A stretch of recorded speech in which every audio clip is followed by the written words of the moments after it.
Banda UP. मासूम बच्ची को साथ लेकर 6 महीने से न्याय के लिए दर दर भटक रहे हैं विकलांग दंपत्ति। भाजपा नेता के ड्राइवर के द्वारा दंपत्ति को किया जा रहा है परेशान। भाजपा नेता के पुत्र पर महिला ने लगाए गंभीर आरोप। धमकी देते हुए गाली गलौज करने का लगाया आरोप। आसरा आवास के कमरा नंबर 1 में पीड़ित कर रहे हैं निवास। कॉलोनी में कमरा खाली कराने में आमदा है पालिका अध्यक्ष के पुत्र का ड्राइवर। महिला का कहना है भाजपा की छवि खराब कर रहे हैं भाजपा नेता के पुत्र। पीड़ित महिला का कहना लगभग 6 महीने से भटक रही हूं न्याय के लिए। पीड़ित ने जिलाधिकारी दुर्गा शक्ति नागपाल को लिखित शिकायती पत्र देकर न्याय की गुहार लगाई।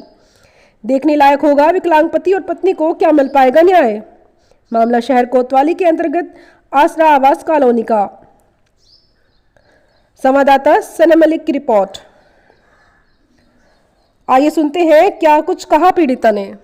400 पार मुद्दे को घटा रहा है, दिव्यांगों का वोट कम नहीं है करके अपने पार्टी वोट कम कर रहा है, अपने भाजपा के कार्यकर्ता कम कर रहा है, भाजपा का सपोर्ट कम कर रहा है सिर्फ एक ब्लडी ड्राइवर के लिए और कुछ नहीं, जो कि वो झूठा है, एक नंबर का कैरेक्टर ड्राइवर। अंकित बासु का ड्राइवर। अंकित बासु कौन है? मालती बासु के बेटे हैं। कौन है मालती बासु? नगर अध्यक्ष, नगर पालिका अध्यक्ष बांदा।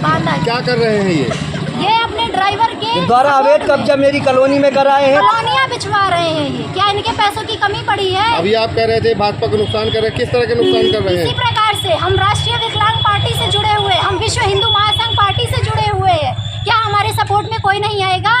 जब हम धरने में बैठेंगे तो क्या कोई हमारी नहीं सुनेगा? मुख्यमंत्री से किस तरह की मांग कर रही हैं आप? मुख्यमंत्री से हम मांग कर रहे हैं कि हमारे खिलाफ एक्शन लिया जाए।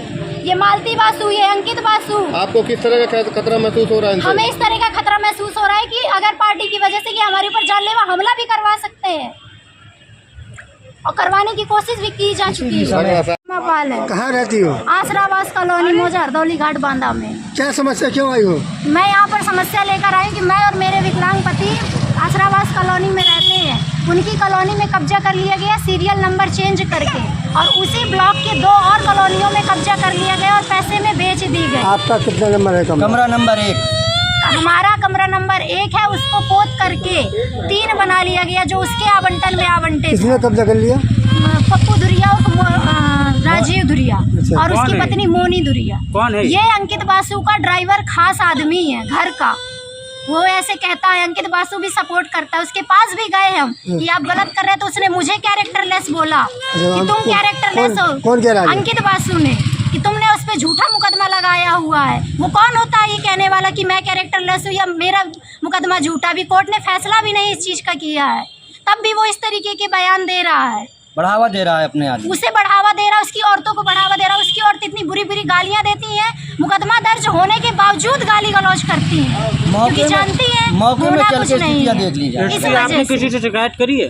जी, मैं 6 महीने से लगातार एप्लीकेशनें दे रही हूँ और प्रशासन सिर्फ क्या लगाती है, IGRS की आख्या, जो कि मेरे पास उनकी कॉपी निकली हुई रखी हुई है। इसके अलावा मुझे कुछ नहीं मिलता। IGRS में क्या लिखा हुआ है? IGRS में उन पर मुकदमा दर्ज है, तो उसकी पत्नी झूठा मुकदमा इनके खिलाफ लिखवाना चाहती है।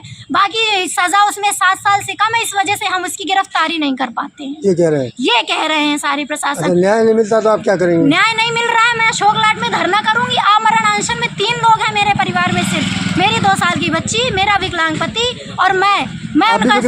जी नहीं, मैं विकलांग नहीं हूँ, मैं उनका सपोर्ट करती हूँ, मैं उनके साथ हूँ।